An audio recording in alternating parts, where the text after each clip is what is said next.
I like to see that there's fruit on the tree, if you know what I'm saying.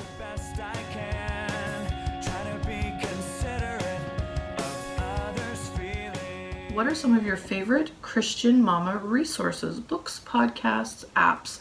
I'm pretty picky about resources. I like to see that there's fruit on the tree, if you know what I'm saying. And so the best resources are people that I know personally.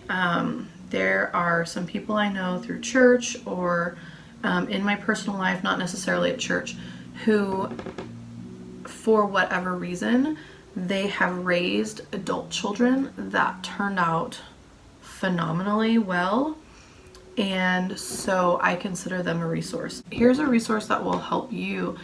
A personal friend of mine, he just wrote a book on parenting, and his name is John Whitaker. So you can actually go to his YouTube channel, and I'll link it down below.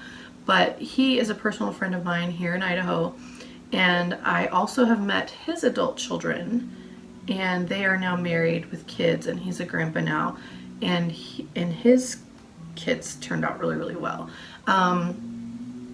So that's my favorite advice, is from people that I know, who I know that I've seen the fruit on their tree. I love you guys. I hope this video finds you blessed. You are good.